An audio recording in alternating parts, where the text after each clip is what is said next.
Hello, everybody, and welcome back to another episode of the Cup Reviews, brought to you by Cup of Hemlock Theatre. I am your host, marketing manager, co-producer of all things The Cup, Mackenzie, and tonight we have a very exciting panel for you and a very exciting production we are talking about. We are talking about Henry VIII by William Shakespeare, and this was put on by the Stratford Festival. So there we are, and joining me tonight, we have some performers from the show joining our wonderful panel. So first off, we have Irene Poole. Hello, Irene. Hello. Hello. Yes, so you played Queen Katherine of Aragon in this production. So why don't you kind of tell us a little bit about yourself and what is in your cup tonight?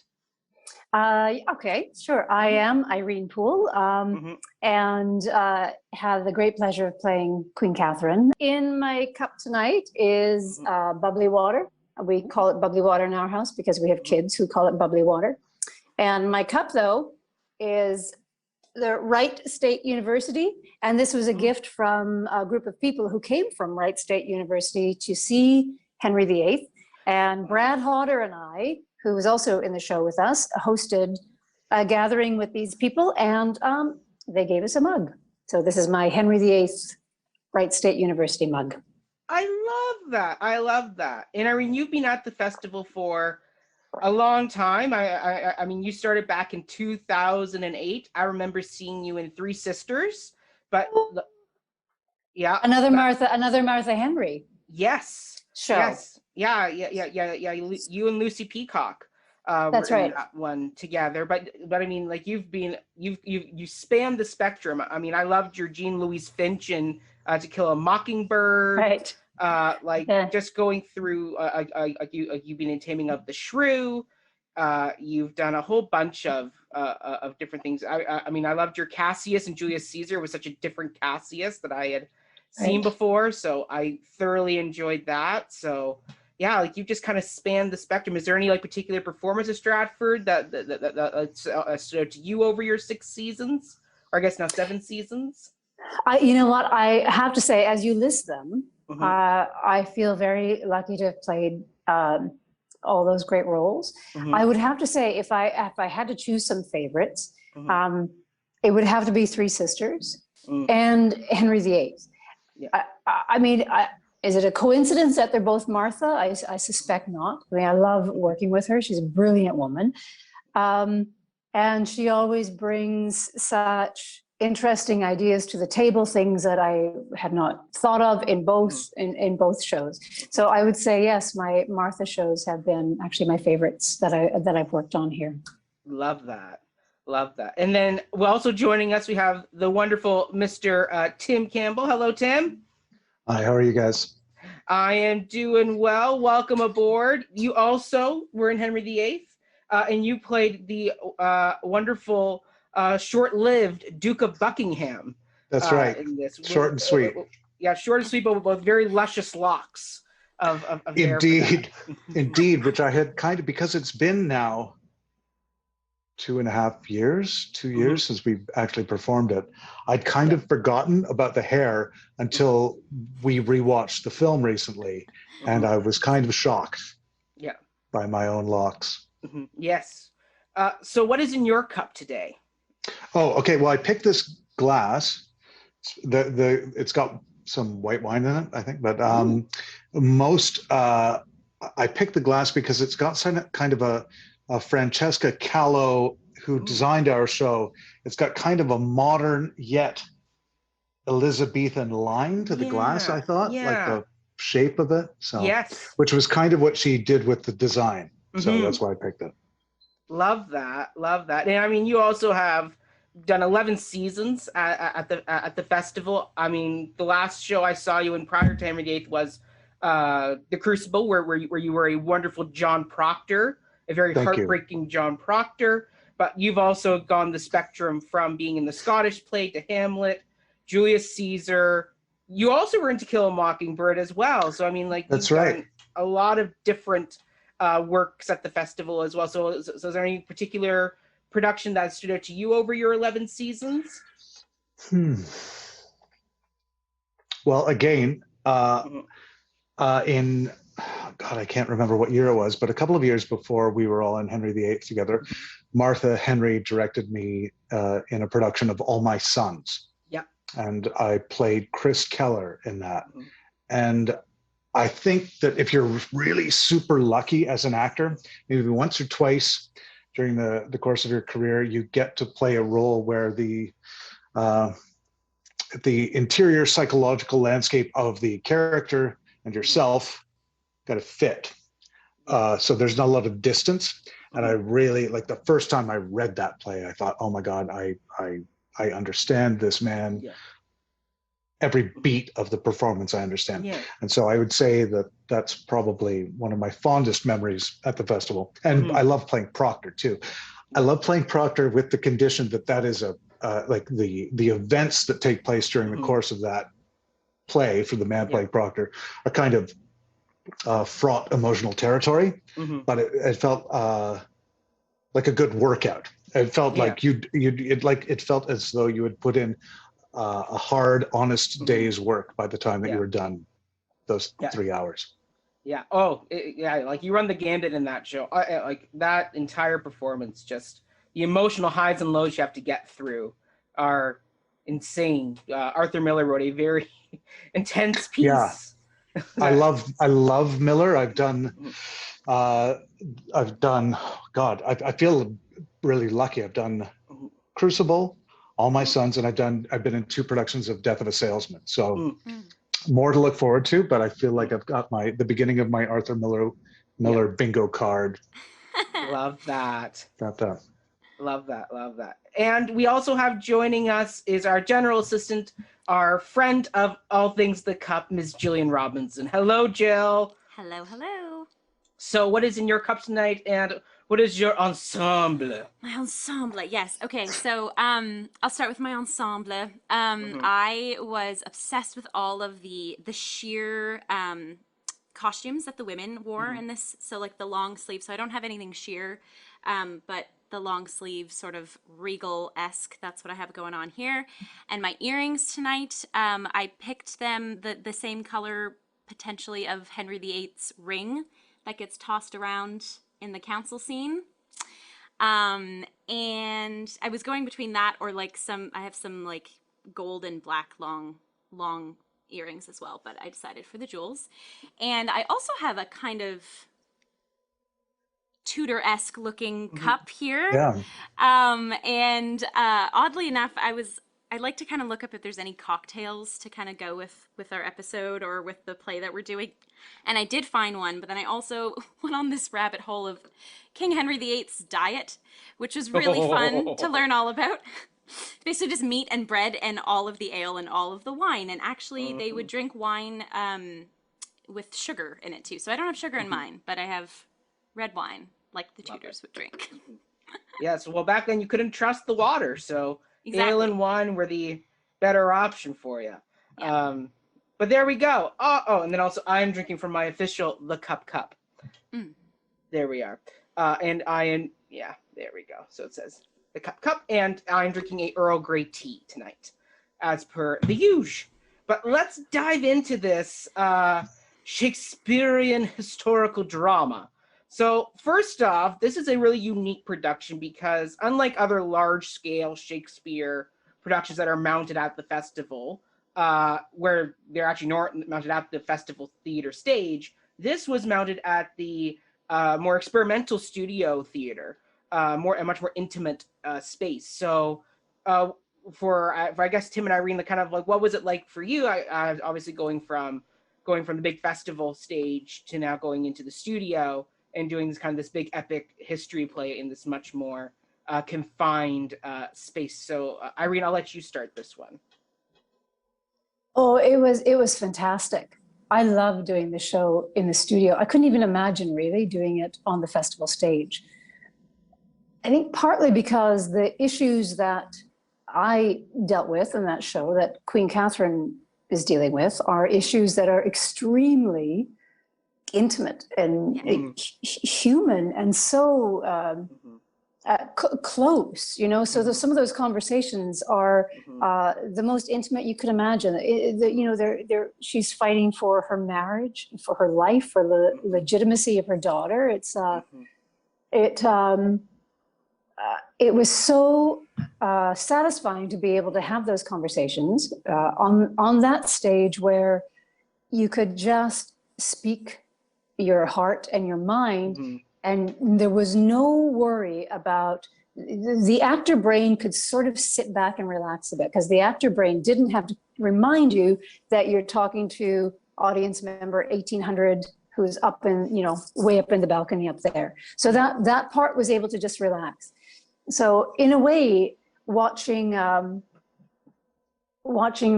film version, which I only got to today because I had been putting it off because I was kind of terrified to watch it. But I thought, you know, the entire experience of doing that show felt very filmic, in that it felt like a close-up all the time in that space. So I love that you could be super intimate and quiet, especially in scenes like the death scene. You know, to be able to be so close with that, and so just to communicate with my fellow scene partners in such a closeness, it was a real gift. And also, you know, some of the intrigue that happens, and the gossip, and the plotting, it all felt very like you could be very conspiratorial in that space, and not necessarily. I mean, you could achieve all those things in the festival, but maybe not in the same way that you could. So I adored doing this play in the studio. Wouldn't have it any other way. Tim, like, what are your thoughts on the space? Well, it's fascinating because I guess they've done a couple recently, but it's very infrequent that they will do a Shakespeare there. Yeah, it's a small physical space. So with, you know, the kind of sizes of casts that we usually have in Shakespeare's, it gets a bit visually crowded. But much like what Irene said, it afforded us an incredible opportunity to pursue a kind of, and I want to be careful about the words that I use here, but you didn't have to be afraid of a kind of a conversational approach to the text, which normally in a larger space you can't really do. So it's as simple as talking and listening. And so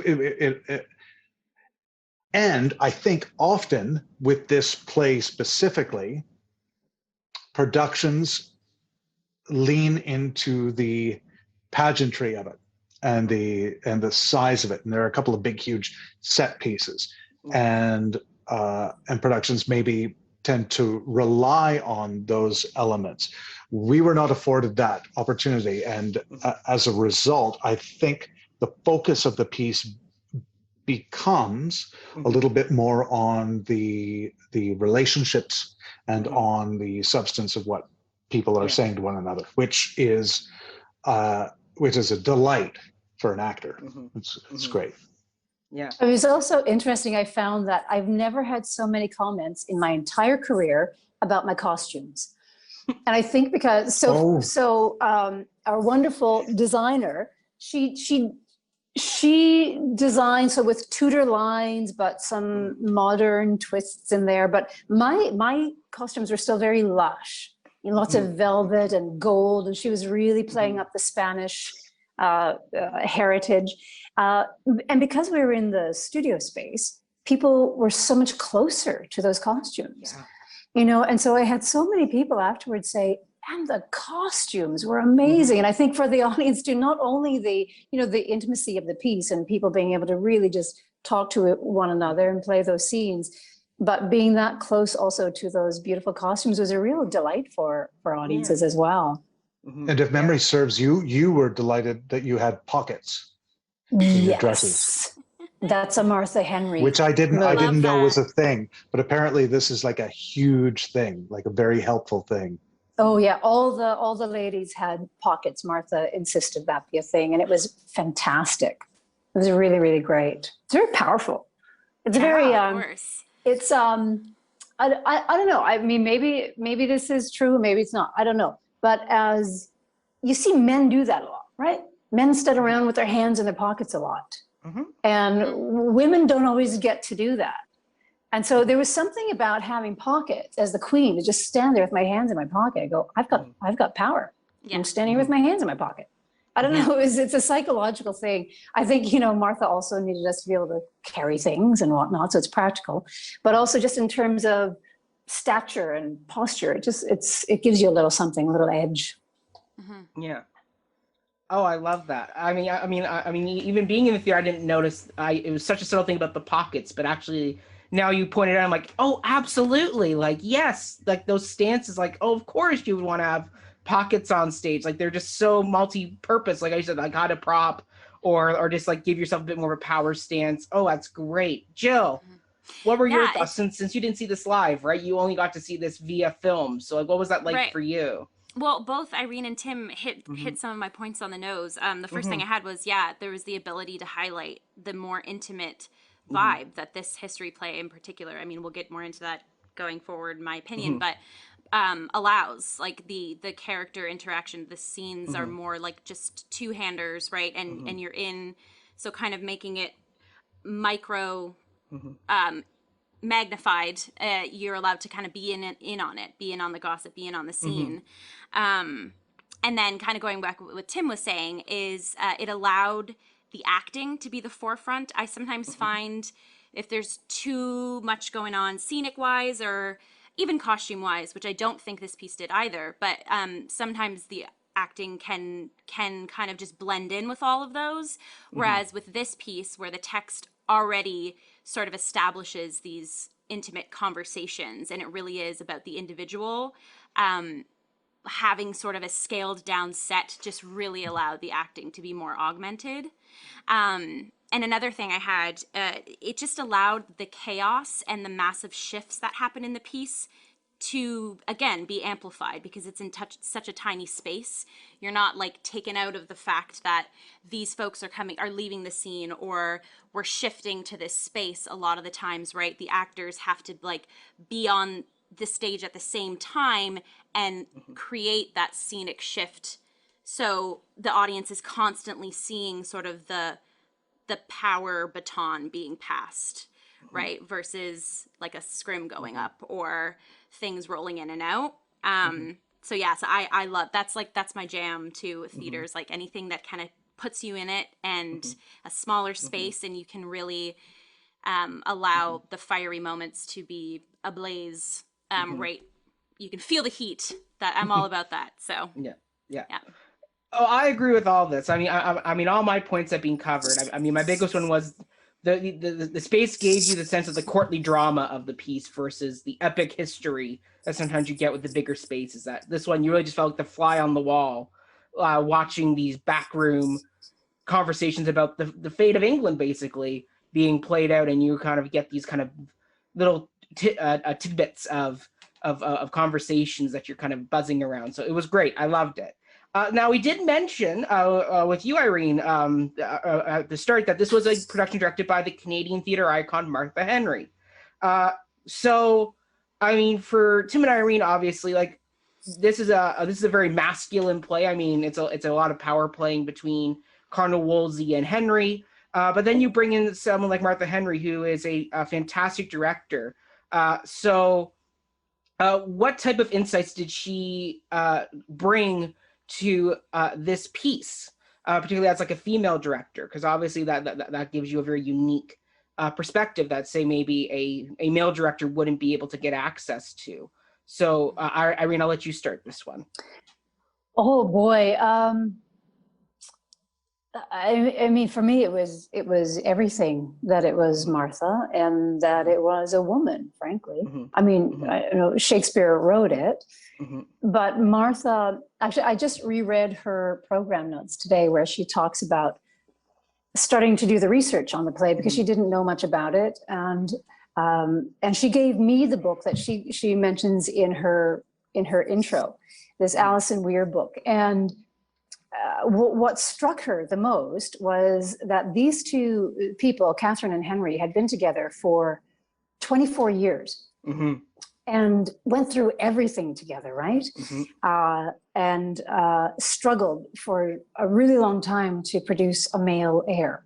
Yeah. And as soon as Catherine hit menopause, and there was no possibility of her producing that heir anymore, that's when all the trouble started, right? Yep. That's when Anne Boleyn started to look like a really good choice. And the sort of the king's great matter, this whole divorcing of Catherine, you know, this is when it started. So I think for Martha, to read that story and to think, oh my gosh, it's when Catherine hit menopause and couldn't have any more children that this all started.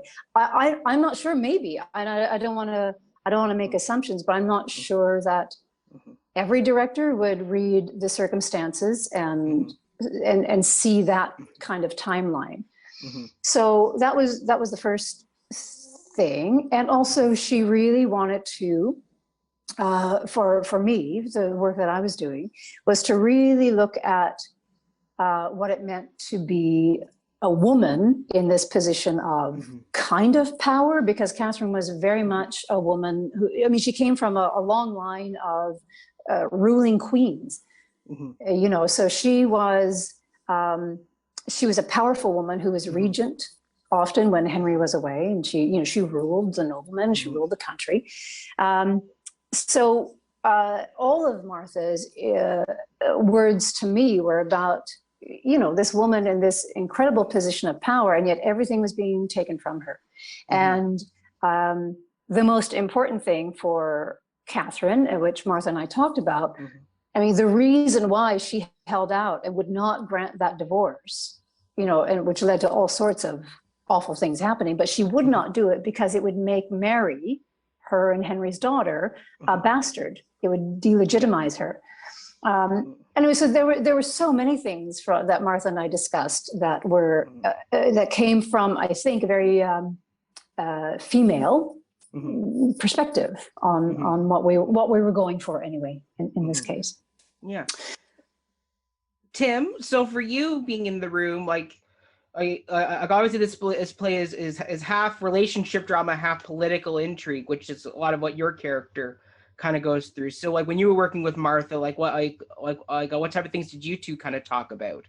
Well, before we move on to your previous point about what Martha could bring, or what she might have brought specifically as a female director of this thing, I contend that the proof was in the pudding of our performance. And though they're both, you know, dear friends and spectacularly talented actors, Johnny Goad as Henry VIII and Rod Beatty as Wolsey, they were fantastic. But there is like no doubt to me that the center, the beating heart of this production was Irene and Catherine's performance, and Irene's performance as Catherine. I really like, I think, and I'm as her husband, I am a keen student of her work, and I'd say it's probably it's as good as anything that I've seen her do, and I think that that's due in no small part to Martha being able to facilitate that and to tell that part of the story really well, and to work with the actress playing Catherine really, really well. I don't think Martha ever played the part herself, did she? No. It was interesting because when we worked together on Three Sisters, she had played Olga, that's who I was playing in our production. So it was equally as fascinating and wonderful working with her on that. And she, with Three Sisters, she really kind of stepped back and let me find my own way through it, because she didn't. I think she really didn't want to impose her own, you know, what she had done. She's just too classy and smart to do that. Right. Right.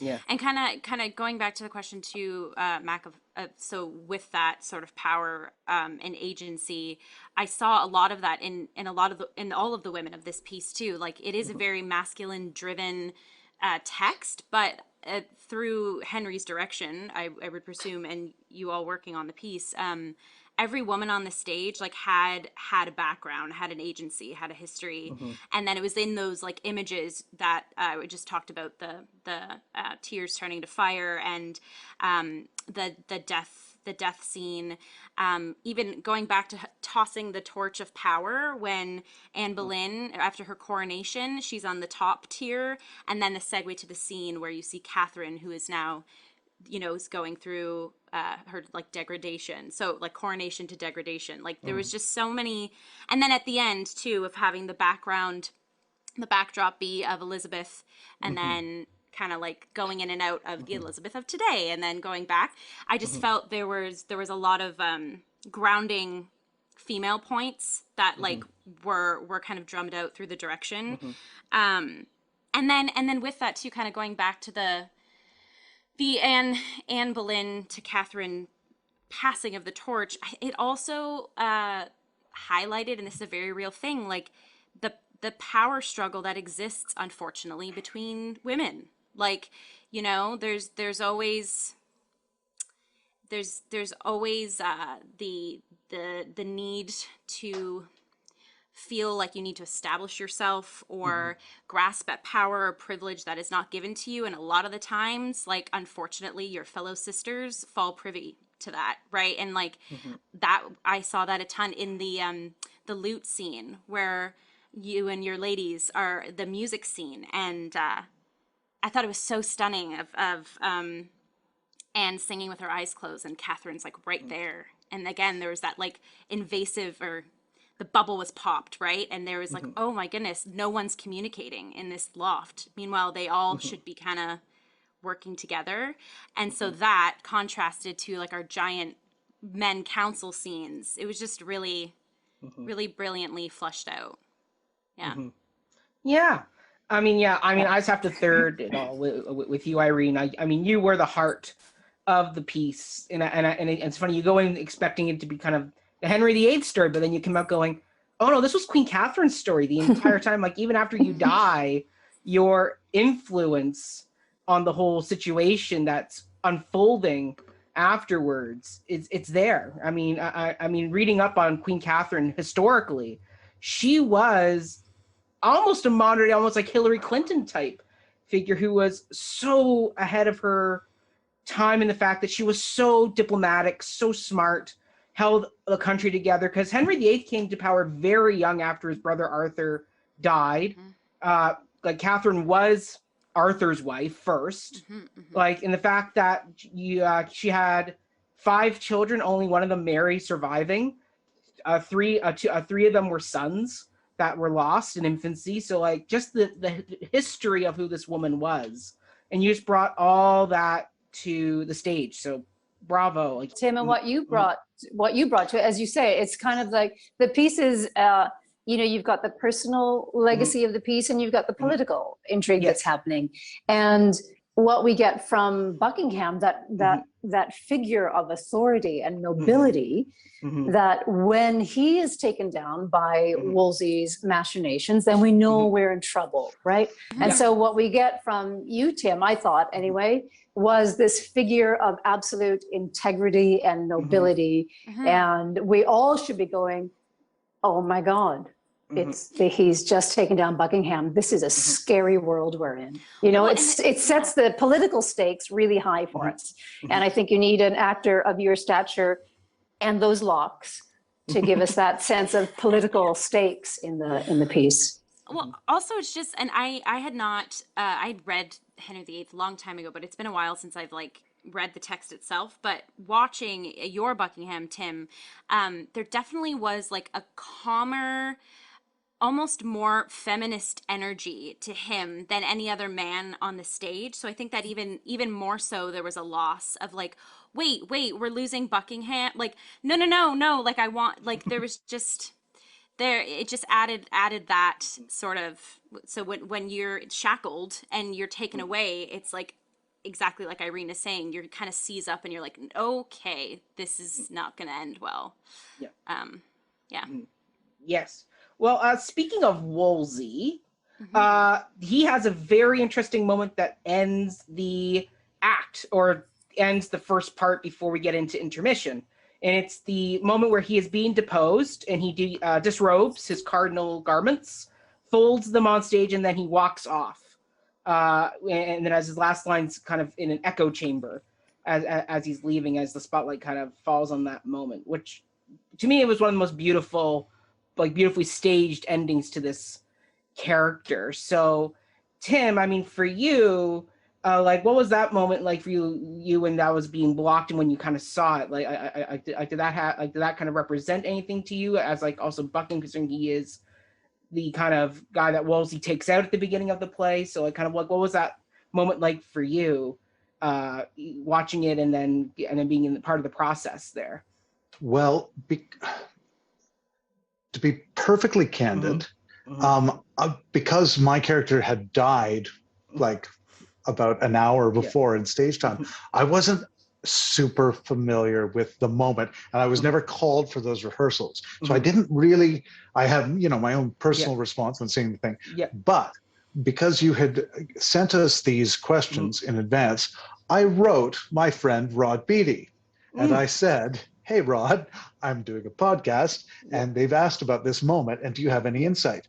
And being a kind and intelligent gentleman, Rod wrote me back, and I will read his response. Love this. He said, hi, Tim. I think the key to this lies in, had I but served my God with half the zeal I served my king, he would not in mine age have left me naked to mine enemies. Wolsey realizes that what has happened proves he has betrayed the holy office for which he has had the ultimate respect and affection. He has put his faith in kings. He is unworthy of the red robes, and so with great sorrow, but with clarity, he divests himself of them and prepares to die. And then he wants to know how we can watch the podcast, but I'll send him the link later. But I thought that sort of made kind of a more cogent sense than I would have been able to make up the moment. That's from the horse's mouth. That's Rod Beatty right there. Love it. Oh my goodness! Like, how do you top that? Thank you, Mr. Beatty, for writing that wonderful thing for Tim to read for us, because that just gave a whole new bit of insight into this very layered moment. So, yeah, wow. Okay, now I'm like kind of on my back foot a bit here, trying to process what he said. Yeah, so I mean, Tim, then for you watching it in the movie version, like, what did that moment kind of mean to you then? Because obviously this was the first time you kind of got to see it on the screen, since, as you said, you were backstage being dead. Right. Yeah, by that time I had come home to our kids. I had been home for 20 minutes, but when I saw it, as we were watching the movie, it made a great deal of emotional sense to me that this was a man facing the end and removing the accoutrement of his office, everything that he had, that we see in the play, all of his actions were about his sort of position and prestige, and he gives those up. So though there's no text to support any specific interpretation, it really felt like in that moment that we were seeing a man kind of absolve himself before death, before an ending. That's what I'd say. Yeah. It was, I found it interesting watching it as well, because I was always backstage also for that moment, right? I was actually getting ready for the death scene, my death scene, while Ron was doing this. And so I had never seen it. And when I watched it today, I found it so moving, because he has, it's such a cathartic moment for the character to realize that he's made these horrible decisions, and now it's over, and he's left alone, and all these people are so rude and horrible to him, right? He's been stripped of dignity, of power, everything. So it was very interesting to me, and this is where I think Martha is such a phenomenal director. So I saw that for the first time today, and I felt this tremendous empathy for Wolsey that I have never felt. Yeah. And in my death scene, I berate him, knowing that he has died. I berate him. I say terrible things about him. And then my man, I forget the character's name at the moment, just terrible for me, but Shelley Anthony, who plays him beautifully, says, may I speak about his positive side now? And I say, yes, sure. And anyway, he speaks to him, and then Catherine has this moment of forgiveness and wishing him peace. And when I watched it today, I went, of course, that moment has to be there, because he deserves that forgiveness and that moment of her recognizing that he had come to terms with himself and with his flaws. And to see both those moments together today, it was really, I found it incredibly moving. And I wasn't aware of the first half of the moment, you know, how they fit together overall in the production until I saw it today. And I thought, oh, that was very wise, very smart of Martha to direct him in that way, in that scene. Yeah. Oh, love all this insight. Jill, what are your thoughts on this moment? Because you're all about the symbolisms and the the imagery and the layers. Yeah. Yeah. No pun intended, because there were a lot of layers that were stripped away in this scene. Yes, they were. Yeah, this moment was beautiful in this production, because it was kind of like in a vacuum, like everything just went like zoom, and like it really was like when he was sitting with the throne behind him delivering most of his monologue, like that imagery was so like that was like the thesis of the piece for me. It was like we are now seeing politics and religion go head to head, and the ramifications that come from that or come with that. And I just the staging of each article coming off matched with a line of text, and then a beat placed in between each line, like really emphasize even more to ruminate or meditate. And again, going back to being in the small space, right, it kind of forces the audience to really listen to what is being said here and see the shedding. And again, you're this whole piece kind of, there's power shifts, there's betrayal happening on so many different levels. And this was just like a physicalizing of it. And this history piece, obviously not being battle fueled as a lot of like the Henriette is per se. This is like, to me, this was the element of loss we get from this piece. And again, my dramaturgy nerd in me is coming out of the fact that it's the cardinal's robes we see being shed onto the floor. It was like a moment of bloodshed, right? It was that same kind of, packed with that same kind of punch. Yeah, that's that. It was just stunning. And yeah, the shift, like I said, the shift between the political and the religious power. I can't remember the character. Was it Cromwell? That's the character that's with him in the scene. Yes. Right. Yes, And that was, and having him be there also again added another level, because it wasn't like this is just the cardinals saying this out loud, like someone is hearing this, right? Like someone in the world of the play is also hearing this, like not just the audience. So there's almost like a go-between, and that again was like, oh my goodness, there's always that person who's kind of straddling the line, right? Yeah, that's end of TED Talk for that chunk for me. Love that. Yeah, so when he played this role with such sympathy in this moment, like watching him getting pushed around on stage by the other men, and then having him at the end, you felt kind of like the kind uncle, that like the kind uncle figure that Henry had relied on all this time, and then see him kind of be stripped away.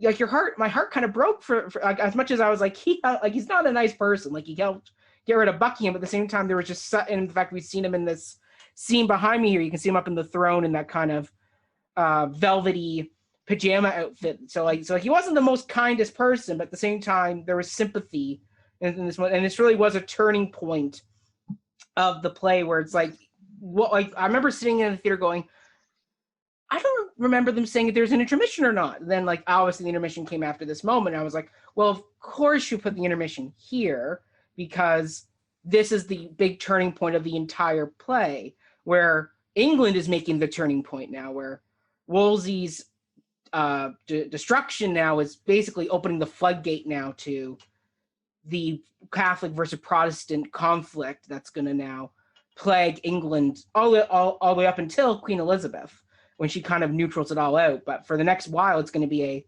tug of war, basically. It's going to kill a lot of people. So like the fact that, once again, Joe, as you said, the bloodshed is literally being prophesized here as he's speaking and going, what's about to happen when I'm gone is basically the floodgates are opening. And once again, bring it back to the modern day, it's kind of what we're seeing now happening in politics, both here in Canada as well as south of the border, where you have kind of the people in the middle going away, and now you have the far left and far right now really kind of taking over and tug-of-warring with each other. And Wolsey kind of is like that last bit of the old guard of the men who are very kind of centrist, who enjoyed trying to work together. So yeah, it was a very interesting moment rewatching that, going, oh, there's so much more modern politics that are being played out here. It's not just the old Catholic versus Protestant that we read in the history books. There is a modern undertow that's being reflected in this piece. So I just thought this moment was absolutely fantastic. And thank you again, Mr. Beattie, for writing that beautiful email, giving us your insight into this moment. And I think often in this production, you get it's kind of it can be played as kind of a deliciously juicy, villainous role. And I think it was really important to Rod and to Martha that it was a bit more complicated than that. Yes. And so and I think they succeeded in achieving that. On our closing night of this show, Rod and I were having a chat, and he said, before we started rehearsals, Martha wrote him and said, I want to give you one note, and I never want you to tell Irene what it is. And that is that Wolsey loves Catherine of Aragon. And I started crying when he told me that, because for the whole season, I was so mad at him on stage, right? I'm just firing away at him all the time.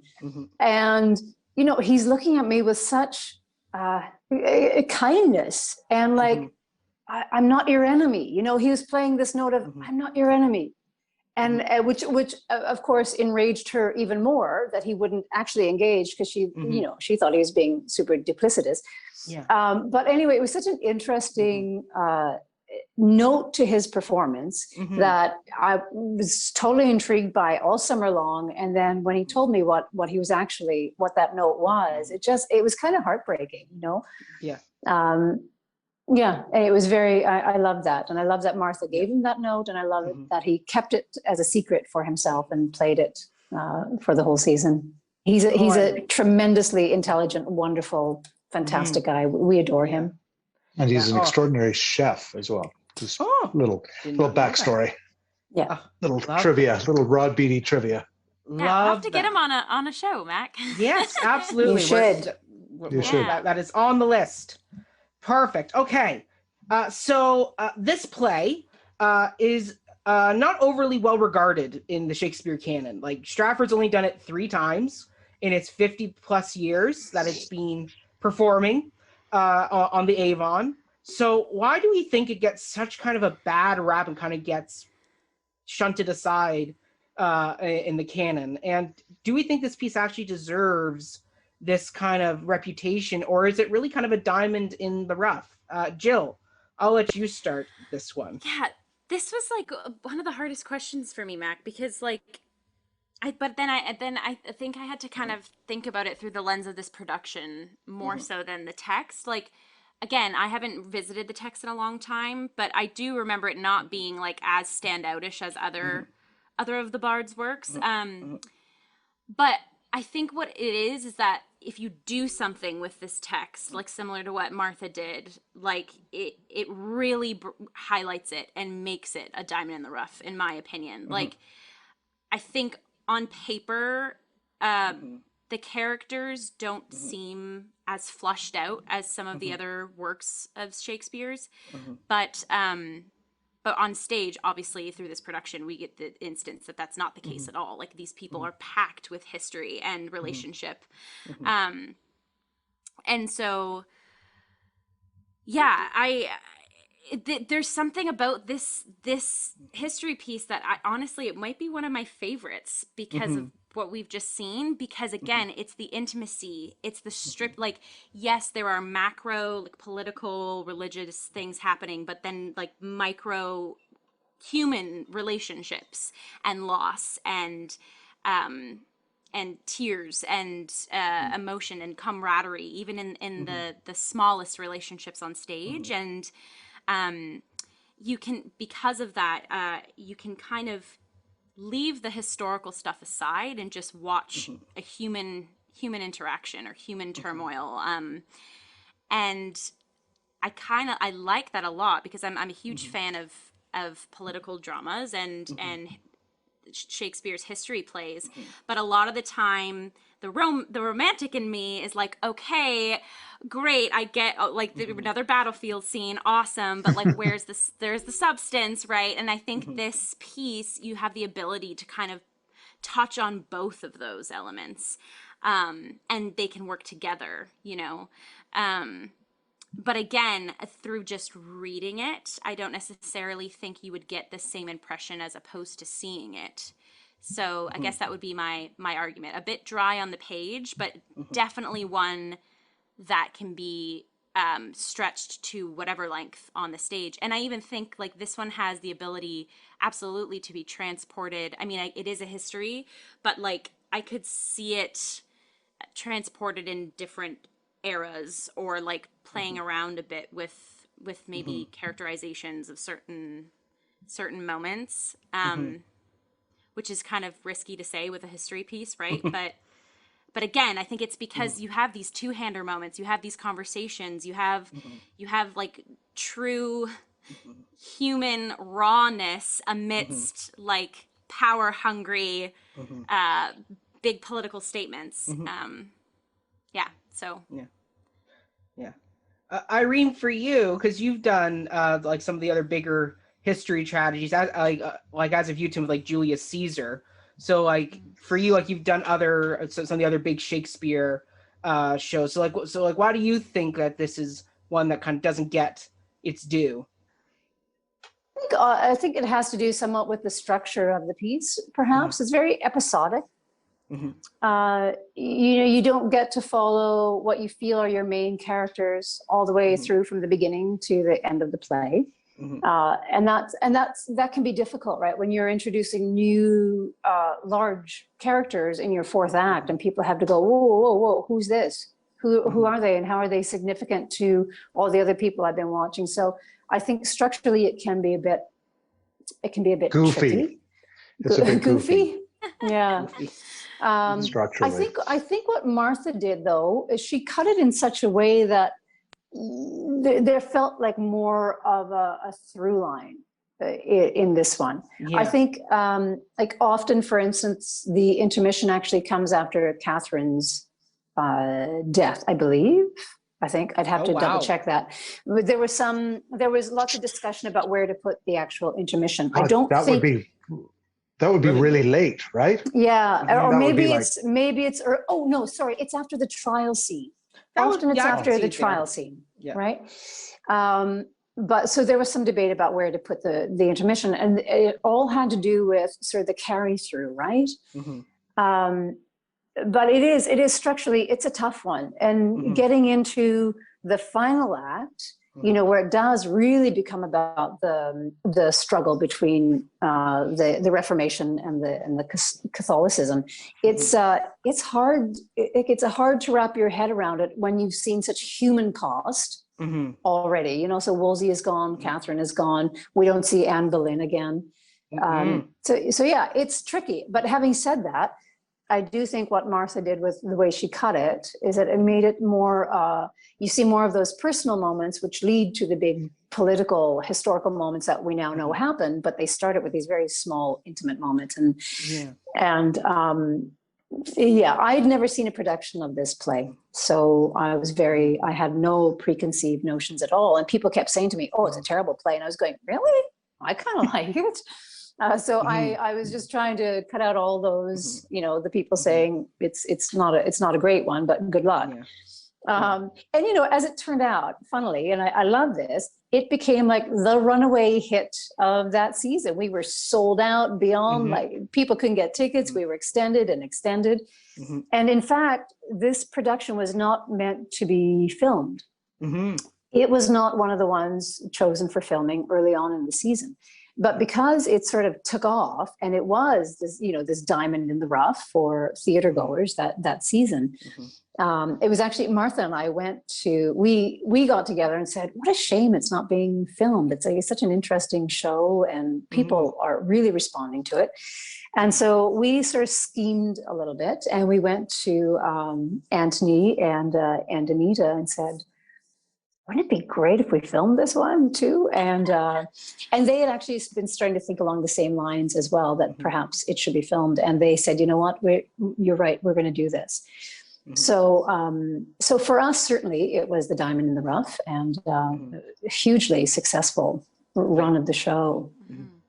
Yes, I mean, I remember trying to get tickets, and it was a tough feat to get in to see the show. And I mean, I lucked out the one night. I'd gone to see Crucible in the afternoon, and then I had gone to the box office saying, do you have any tickets left for Henry?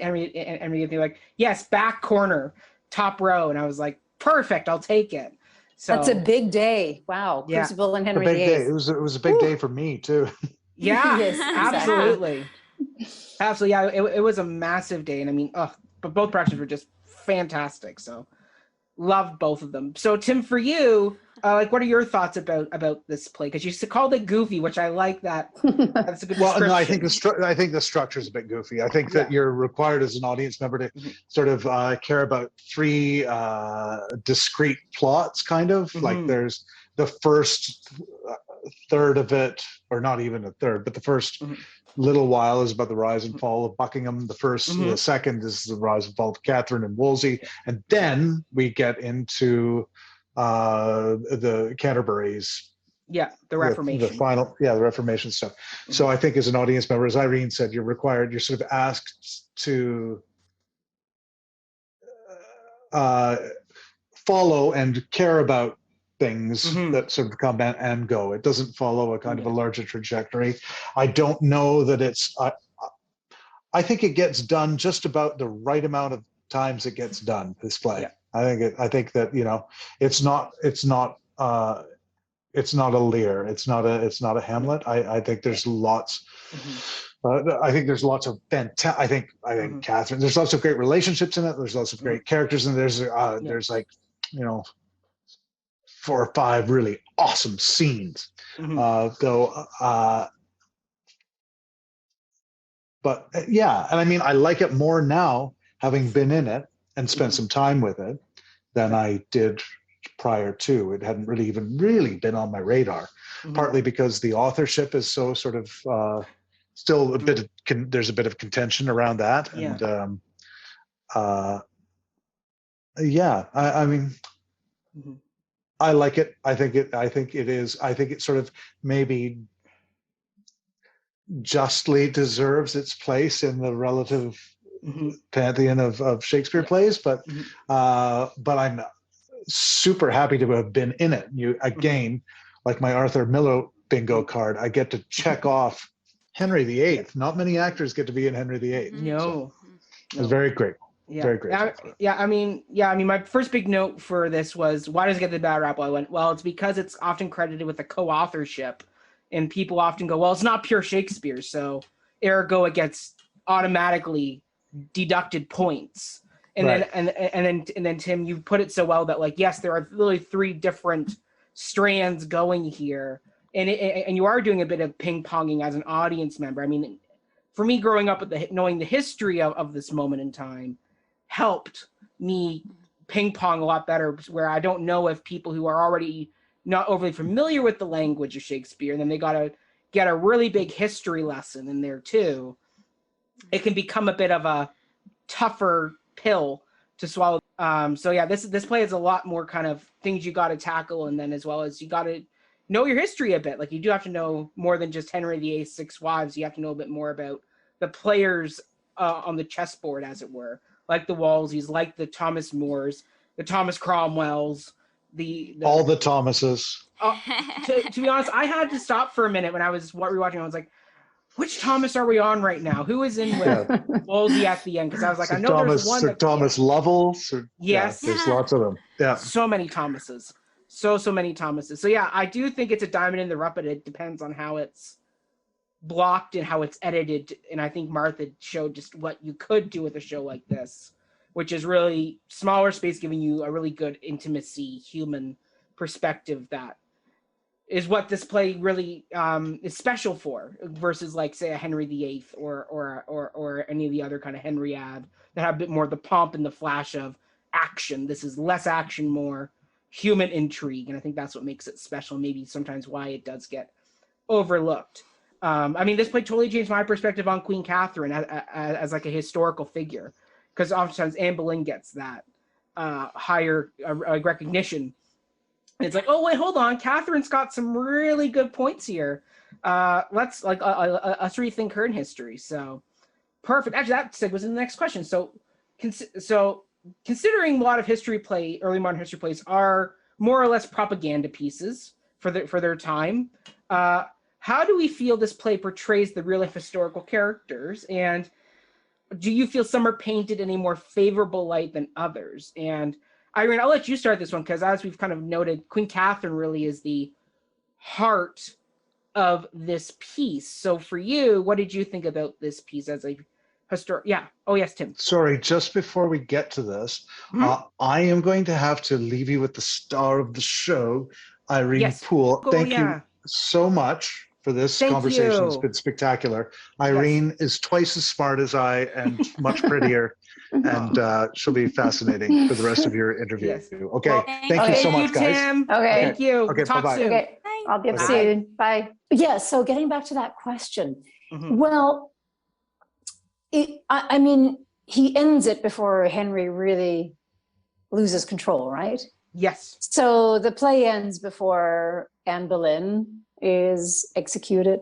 It ends before any of the other wives. It ends before kind of the physical transformation that happens to Henry. Yes. I mean, interesting. If you talk to Martha about this, Martha would say it all went downhill when he got rid of Catherine. Yep. Like after that point, up until that point, he was a successful monarch and ruling happily over his people with lots of, wins under his belt. After that point, it just kind of really, we get the history that we now are much more familiar with, right? Yeah. So that's interesting to me where he chose to end it. It's also very interesting to me how little time Shakespeare gave to Anne Boleyn in this play. It's curious. It's a curious thing to me, especially curious because, I mean, this is still debated whether or not Elizabeth would have seen this play, right? Some scholars say there was an earlier production, not this title, that she would have seen in the early 1600s. And other scholars who say that this play wasn't presented until, I think it was like 10 years, 1613, when the Globe burnt down for the first time, right? Yes. So there's real debate about whether or not she would have seen it. And whether or not she saw it, I feel really adds to what he was trying to do. Like if she was seeing it, then it's so interesting that he wrote that, the big speech about Gloriana, her days of glory that were coming, right? The glorious days that were coming for England. So that's a curiosity to me. It's also curious to me, again, whether Elizabeth saw it or not, James would have been seeing it, So also interesting to me that he gave so much space and time and language to Catherine of Aragon. I mean, I'm a bit confounded by it all, to be honest, like in terms of the propaganda, what he was doing in terms of propaganda. And, and because there is this co-authorship thing, who knows what Fletcher was trying to sort of, what agenda he was trying to push. I don't know, but anyway, historically it is, it's intriguing to me what was being said, but very clearly stopping the play at a certain point in history when you go, we all know the rest, right? We all know the things that follow these moments in time. Yeah. Mm-hmm. Jill, for you, what did you think? Yeah, so this kind of maybe will bleed into a little bit of the next question, but the only kind of like focused attention I have with Henry VIII is through sort of like the pop culture examples we have of them. So like for instance, like my Anne Boleyn ever since I was a teenager was Natalie Portman in The Other Boleyn Girl, right? So like like so me watching Alexandra, that's the actor's name, right? Who played our Anne Boleyn. Watching her take on Anne was very different for me because she played the more sort of innocence, kind of like tossed in the mix of things and okay, this is my life now, whereas Natalie's depiction was a bit more like vixen-esque, right? And like seemed like she had an agenda. So I was kind of with seeing this version of Henry VIII, I was reintroduced to like another lens of the history, I guess, through not just through me watching The Other Boleyn Girl or Six the Musical or whatever, right?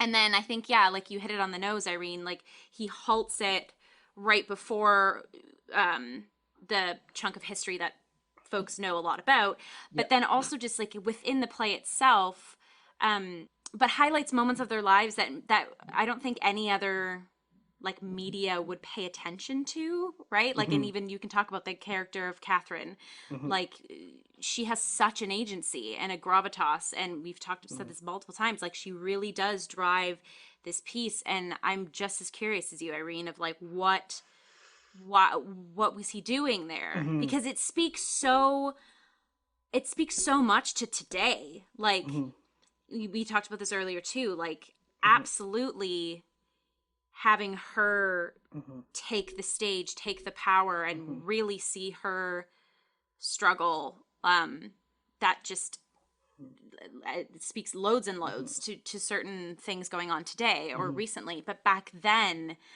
I would imagine it would be odd, I guess, maybe to have like her character have so much agency. Yeah, there's a lot of questions. I have a lot of questions for this question, you know, like if I could ask Shakespeare and or Fletcher. So I'm glad that I have a different lens on some of these characters that aren't shown in modern representations of Henry VIII, right, and his squad. But yeah, lots of questions. Yeah, I mean, so I was the one that kind of really championed this question. We were writing them because coming into this with the marketing campaigns, and I remember the last time Stratford did this was Sarah Topham and Shauna McKenna. They were on the poster, and I remember going and thinking, okay, we're going to get a lot of the two women going back and forth, and we're going to get a very popular view of Anne Boleyn, because obviously, historically, you'd want to write something that is favoring Anne Boleyn because of the connection to the most popular queen of the time, Queen Elizabeth. And so the fact that I remember sitting there watching this play unfold, and I'd known the big Catherine trial monologue. That was kind of the big thing I knew from this. But just watching this play unfold, I was like, this is really a love letter to Queen Katherine versus anything else. Like the fact she's given so much power, and as we've said, she's the heart of the piece, that you kind of go, oh, this is a totally different viewpoint of history here, because we forget now, because Anne Boleyn is such a popular figure through Natalie Portman, Natalie Dormer, like Claire Foy, like a lot of big names have all taken on the role of Anne Boleyn, and she's become kind of this modern day youth pop culture queen who changed England. But yet back in the time, she was like, Anne Boleyn was not looked on very favorably. Like she was a polarizing figure of history back then. Like Queen Katherine was beloved. Like when she died, even though she was no longer queen per se, the country, like a lot of people went into mourning for her. Like she was a well-loved figure of history. So the fact that these two playwrights who had lived long after she had died wrote this piece that really kind of gave her back some of the love of the people that maybe people had forgotten about because, oh, we like Elizabeth, ergo we like Anne Boleyn, and even in today's culture where everybody comes in going, oh, yay, Anne Boleyn, good for her, or Boleyn, as people sometimes debate on how you say her last name. But the fact that, no, this is a love letter to Queen Katherine and just kind of her struggle.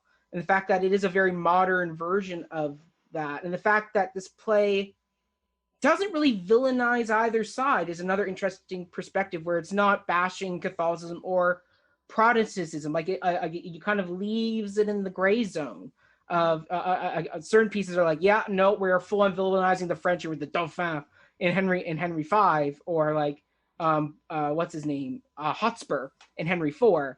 Like they're or Richard II. They are very clear historical bad guys. Or Richard III notoriously was lambasted by Shakespeare for the sake of the Tudor family. I mean, yeah, so yeah, I'll wrap up. I'll just say, like, this is a very middle of the road piece, which is in a different type of history play. So yeah, this is once again, fascinating play. But there we go. We did it. Woo! Hey. Fun time. So before we go, Irene, though, how can people find and follow you on the socials, and Tim as well? Oh, I'm on Facebook, just Irene Poole on Facebook, and I am on Twitter. Although I never go there because it scares me. Yeah, people are mean. People are mean yes. on Twitter. But I do have a handle, and I think it's @Labradame. Labradame. Okay, we'll look it up and we'll put it. We'll put it in there. @Labradame, and I think I'm on Instagram too. Tim makes me do these things to try to keep me modern. So I believe I have an Instagram, and it might be, I don't know. I have no idea what it is, but we can figure it out. We'll find it. We'll find it and put it in the description below. Okay, thank you. No problem. And we'll also do Tim's as well. He's easy to find. He does all the things, and he's very, very out there. Love it. Yeah. Love it. Jill, where can people find and follow you in all your antics? Yes, people can follow me. My artist Instagram account is jillian.robinson96. And right now you'll see some musical covers and duets with folks to kind of keep the whistle wet. And we are up and roaring in rehearsals for Venice Preserved. That is the next audio drama in the digital restoration series that I'm doing with Sweet Tea Shakespeare, a North Carolina-based company. We're pumping out restoration audio dramas and doing some one-off table reads of restoration piece, and also like late 18th century pieces too, and some historical podcast stuff to go with that era. So if you want to jump ahead 100 years or so, so we're doing Venice Preserve. So I'm stage managing that, and our live Zoom performance for that will be April 24th at 7:30 p.m. Wonderful. But if you go to my page, you'll see all the marketing materials for that. Love it. Yeah. Well, you can find and follow me at Mackenzie Horner. You can follow my podcast, Before the Downbeat, a musical podcast, on all social media platforms. So lots of great stuff there, but you can follow that. You also can follow Cup of Hemlock's podcast feed as well, where we are re-releasing a bunch of our older episodes, and then we will get this episode on there too in the near future. But for now, you can listen to all our older content. We just released an interview with Bridget Wilson, another Stratford performer, as well as our episodes reviewing Othello and Christopher Plummer's Tempest. So you can most certainly listen to those as well. But for now, everybody, we thank you all for tuning in on this historical adventure. We thank Tim and Irene for coming on and joining us for this. I mean, just accepting the call and just coming on here, being so open and talking and giving us such a beautiful insight into a piece that we never would have gotten if you hadn't joined us. So thank you, Irene, and Tim, who's off camera. Our pleasure. Thank you so much. It was so nice to revisit this play. And I have to say, it's the last production I've done before everything shut down. So it's been a real pleasure to get to sort of revisit it and talk about it again. Thank you. Thank you. All right, everybody, stay healthy, stay safe, and we will see you all very soon with our next review. All right, everybody, have a great night.